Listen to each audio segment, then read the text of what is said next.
আমরা মণিকর্ণিকা ঘাট থেকে ময়দাগিল রাস্তায় চলে এসেছি, ময়দাগিল চৌরাহাট। তো এখান থেকে আমরা অটো ধরব। আগের পর্বে আপনাদের মণিকর্ণিকা ঘাট দেখিয়েছি, এখন মণিকর্ণিকা ঘাট থেকে পায়ে হেঁটে এখানে এসেছি এবং এখান থেকে যাব বিখ্যাত বৌদ্ধ তীর্থ সারনাথে। আগের পর্বটা যারা দেখেননি তাদের জন্য আই বোতামে এবং ডেসক্রিপশানে লিংক দিয়ে রাখলাম, দেখে নেবেন। চলুন এবার যাই সারনাথে।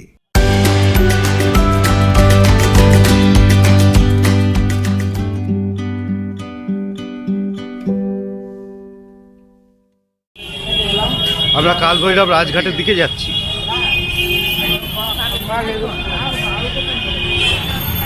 এই মোড়ের নাম ময়দাগিল চৌরাহাট। মোটামুটি আমরা যা ঘুরে নিলাম, আমাদের মনে হয় নেক্সট টাইম এলে আর কোনো অসুবিধা হবে না। চোখ বেঁধে দিলেও মনে হয় আমরা ঘুরে নেবো, হ্যাঁ কি না? হওয়া তো উচিত। মোটামুটি রাস্তাগুলো তো সবই তো মানে পুরো একদম রপ্ত করে নিলাম পুরো শহরটাকে। কতটা কি হাঁটতে হবে, বেনারস ঘাটলাম, পুরো বেনারস ঘাটলাম। একদিকে ভালো হলো, আমরা হাঁটলাম কেন জানেন? আপনাদের জন্য প্রতিটা পুঙ্খানু জায়গার আমরা বলতে পারি, বিবরণগুলো দিতে পারি। পারি। অনেকটা হেঁটেছি, এবার আমরা অটো ধরবো। ট্রাফিক, গাড়ির পর গাড়ি, গাড়ির পর গাড়ি, গাড়ির পর গাড়ি।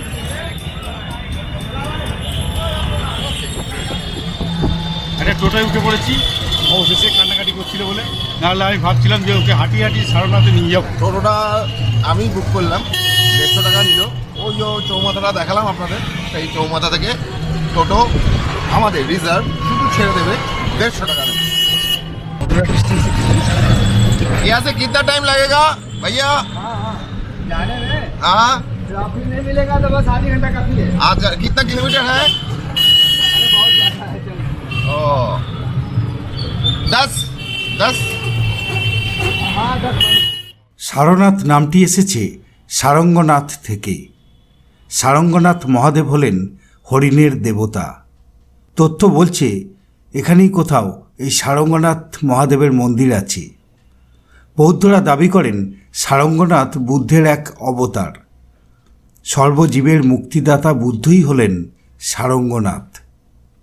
আগে মন্দিরটা বুদ্ধ মন্দির থাকলেও পরবর্তীকালে মন্দিরটাকে শিব মন্দির বানানো হয়। খ্রিস্টপূর্ব 528 অব্দে বুদ্ধদেব যখন এখানে আসেন তখন এই জায়গার নাম ছিল মৃগদ্বার বা মৃগদায়। সেই সময় এখানে প্রচুর হরিণ থাকত। এই জায়গার আরও একটা নাম ছিল ঋষিপত্তন, কারণ এখানে সেই সময় মুনি ঋষিরা আশ্রম বানিয়ে থাকতেন। আমরা সারনাথ এসে পৌঁছে গেছি, এবার আমরা ঢুকবো এক ঐতিহাসিক জায়গা। ঐতিহাসিক শুধু বললে হবে না, ঐতিহ্যশালী এক জায়গায়। বেনারস ও সারনাথে খুব বড় বড় পেয়ারা পাওয়া যায়, মিষ্টি এবং দানা খুবই কম। তবে আমাদের এখানকার থেকে স্বাদে একটু আলাদা। একটা পেয়ারার ওজন 500 গ্রামের মতো। আমরা খাওয়ার জন্য একটা পেয়ারা কিনে কাটিয়ে নিলাম।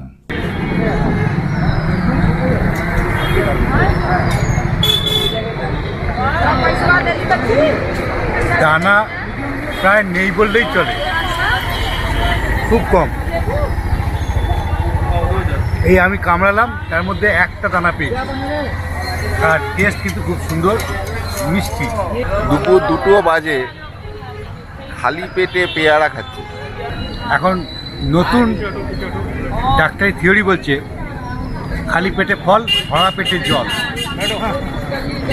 আমরা দাঁড়িয়ে আছি সারনাথের মূল বৌদ্ধ মন্দিরের সামনে। 1931 সালে মন্দিরটি নির্মাণ করে মহাবোধি সোসাইটি। শ্রীলঙ্কার নাগরিক আনাগারিকা ধর্মপাল এই মহাবোধি সোসাইটি সৃষ্টি করেন। ও আমাদের জায়গাগুলো ঘুরিয়ে দেখাবে, 100 টাকা নেবে, 45 মিনিট মতো সময় লাগবে, ধীরে সুস্থে ঘোরাবে। কোন কোন জায়গা দেখে কি আমরা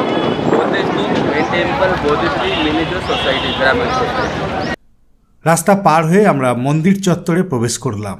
वो है सारनाथ। ये जो प्लेस है सिटी मार्केट से आपका 12 किलोमीटर आउट एरिया है। इस पूरे सारनाथ एरिया का ना ये मेन टेम्पल है।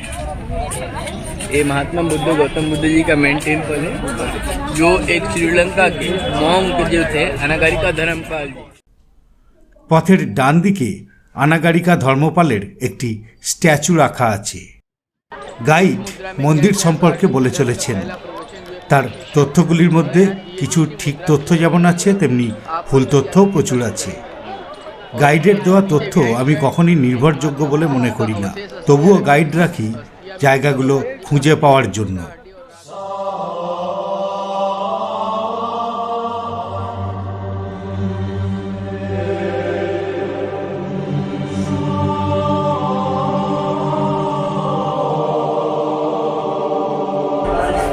আমরা এবারে মন্দিরেতে প্রবেশ করছি। প্রাচীন ও আধুনিক স্থাপত্য শিল্পের সংমিশ্রণে নির্মিত অপরূপ মন্দির। জাপানের সহায়তায় 1931 সালে মহাবোধি সোসাইটি এই মন্দির নির্মাণ করেছে। মন্দিরের ভিতরে দেওয়ালে অপরূপ দেয়ালচিত্র, বুদ্ধদেবের মহাজীবনের উল্লেখযোগ্য ঘটনাসমূহের জীবন্ত চিত্ররূপ। জাপানি চিত্রকর কোসেৎসু এগুলি অঙ্কন করেছেন। বুদ্ধং শরণং গচ্ছামি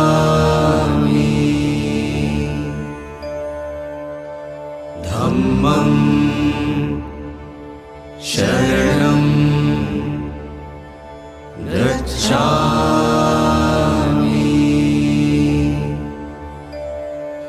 সংঘং শরণং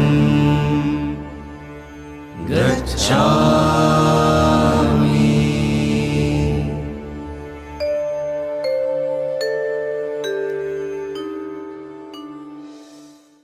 মন্দির থেকে বেরিয়ে এলাম। মন্দিরটা সত্যি ভিতরটা খুব সুন্দর, শান্ত। ভিতরে ঢুকলে মনটা যেন একটু অন্যরকমই হয়ে যায়। শরণং গচ্ছামি। এই যে ঘন্টা, এই ঘন্টা একজন জার্মান মহিলা দিয়েছিলেন। बोधि घास कहते हैं, जो ओरिजिनल ट्री बोधगया बिहार में है। Second sitting Sri Lanka, third sitting Sarnath in charge, जो 1932 का लगाया गया। और इस ट्री के नीचे देखिए सामने 5 शिष्य कैसे धर्म का पहला ज्ञान दे रहे हैं महात्मा बुद्धा जी को। महात्मा बुद्ध ने 5 शिष्य को ज्ञान दे रहे हैं। अभी इस घास का एक राउंड भी करेंगे आप लोग। बुद्धम शरणम गच्छामि मंत्र जाप करते हुए एक परिक्रमा करना पड़ता है। এই হচ্ছে বোধি গাছ। সারনাথ থেকেই বুদ্ধের ধর্মপ্রচার শুরু হয়। এই ধর্মপ্রচারের সূত্রপাতকে বলা হয় ধর্মচক্র প্রবর্তন। সারনাথেই বুদ্ধদেব প্রথম সংঘ প্রতিষ্ঠা করেছিলেন।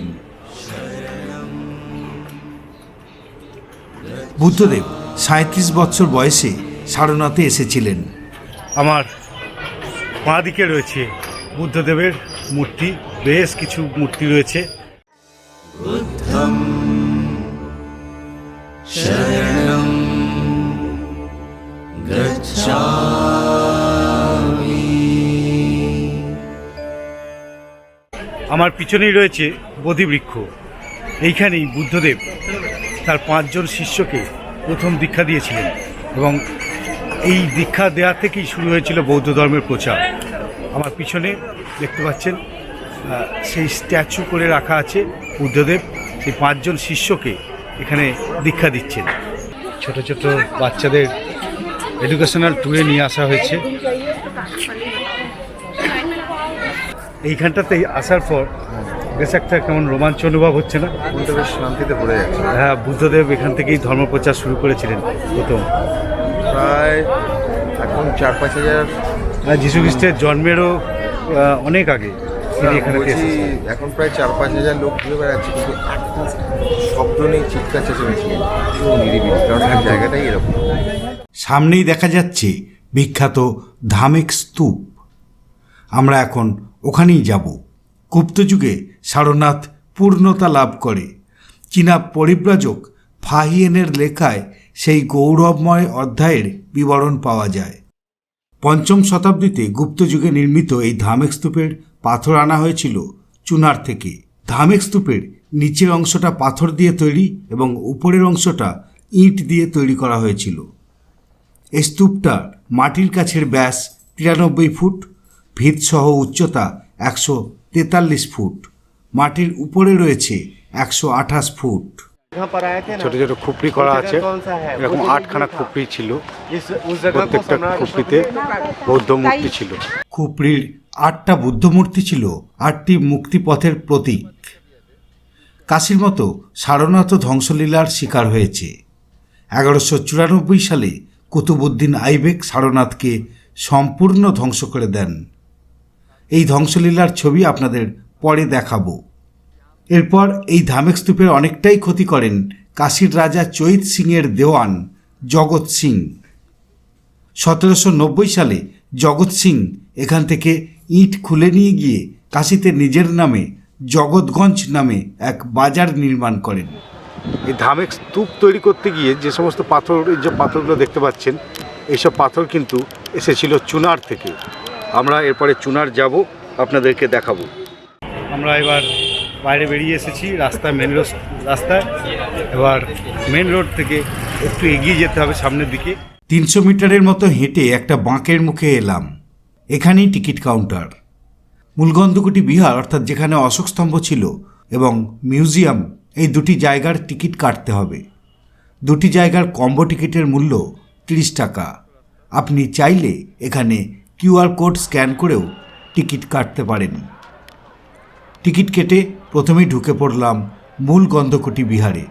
এখানে আমি কোনো গাইড পাইনি, তবে একটা ম্যাপ আছে, সেটা দেখে ঘোরা যায়। দূরে ধামেক স্তূপ দেখা যাচ্ছে। এখন দেওয়াল বা বেড়া দিয়ে ভাগ করে দিলেও একসময় বোধিবৃক্ষ থেকে শুরু করে এই পর্যন্ত পুরোটাই ছিল মূল গন্ধকুটি বিহার। সামনের যা ধ্বংসস্তূপ দেখছেন, এসব 1194 সালে কুতুবউদ্দিন আইবেক ধ্বংস করেছেন। কালের নিয়মে ধীরে ধীরে সমগ্র জায়গাটি মাটি চাপা পড়ে যায়। 1815 সালে সারনাথে প্রথম খনন কার্য করেন কর্নেল ম্যাকেঞ্জি। এরপর 1851 সালে মেজর কিট্টো খনন কার্য চালান এখানে। সবশেষে 1905 সালে F.O. অর্টেল এখানে খনন কার্য করেন। এই তিনজনের মিলিত খনন কার্যের ফল আমরা এখন দেখতে পাচ্ছি। বৌদ্ধ গুম্ফা, বৌদ্ধ সন্ন্যাসীদের আবাসস্থল, বৌদ্ধ মন্দির প্রভৃতি ভিতটুকুই এখানে শুধু দেখা যাচ্ছে। এখানে যা কিছু ভাঙা বা গোটা উদ্ধার হয়েছে তা এখন মিউজিয়ামে রাখা আছে। সম্রাট অশোক এখানে একটা 50 ফুট লম্বা স্তম্ভ নির্মাণ করেছিলেন। স্তম্ভের গায়ে 3টি শিলালিপি ছিল, একটি স্বয়ং অশোকের, একটি কুষাণ আমলের এবং শেষটি গুপ্ত যুগের। স্তম্ভটি এখানেই ছিল, এখন কাঁচ দিয়ে ঘিরে রাখা আছে জায়গাটা। স্তম্ভের মাথার অংশটা ভারতের জাতীয় প্রতীক, সেটি এখন মিউজিয়ামে রাখা আছে। একটু বাদে মিউজিয়ামে যখন যাব তখন দেখাবো। এবার চলে এলাম মিউজিয়ামে। ক্যামেরা ও মানিব্যাগ ছাড়া আর কিছুই মিউজিয়ামে নিয়ে ঢোকা যাবে না। ব্যাগ, জলের বোতল, মোবাইল সব কিছুই লকারে রেখে যেতে হবে। এতদিন বহু জায়গায় মোবাইল ছাড় দিলেও ক্যামেরা আটকে দিতে দেখেছি, এখানে দেখলাম উলট পুরাণ। যাই হোক, জিনিসপত্র লকারে রেখে আমিও মিউজিয়ামে ঢুকে পড়লাম। মিউজিয়ামের বারান্দায় এইসব কারুকার্য করা স্থাপত্যের ভাঙা অংশগুলো রাখা আছে, যা দেখলে সত্যিই চোখ জুড়িয়ে যায়। সেই সাথে দুঃখও হয়, কত ভালো ভালো স্থাপত্য ধ্বংস করে দেয়া হয়েছে। গেট দিয়ে মূল ভবনে ঢুকে সামনেই প্রধান আকর্ষণ অশোক স্তম্ভ, সম্রাট অশোক নির্মিত স্থাপত্য, যা আজ ভারতের জাতীয় প্রতীক। অশোক স্তম্ভ এবং অশোক চক্রের আলাদা আলাদা অর্থ আছে, আপনারা ইন্টারনেটে তা পেয়ে যাবেন।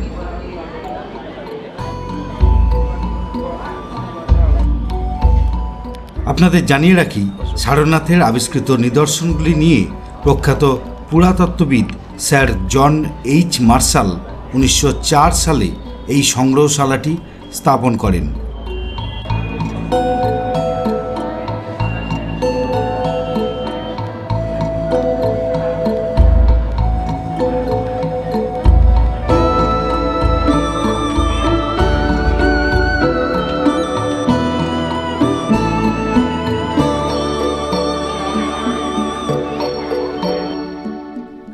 নীলগন্ধকুটি বিহারে কুষাণরাজ কনিষ্ক বেলে পাথরের বিশাল এক বুদ্ধ মূর্তি নির্মাণ করিয়েছিলেন, যা এই মিউজিয়ামে রাখা আছে। আপনাদের এখন সেই মূর্তি দেখাচ্ছি। মূর্তির পিছন দিকে একটা ছাতা ছিল। ছাতার ডাঁটিটা মূর্তির পিছনে আছে, কিন্তু মাথার অংশটা দেওয়ালে দাঁড় করিয়ে রাখা আছে।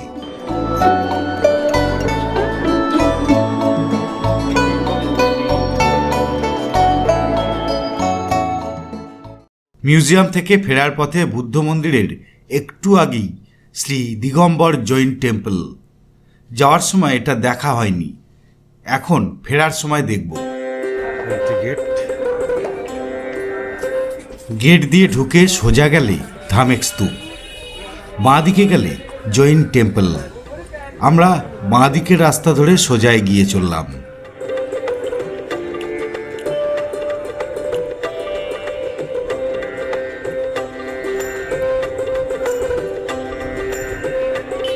এই হলো ধামেক স্তূপ।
বিকেল 4:10।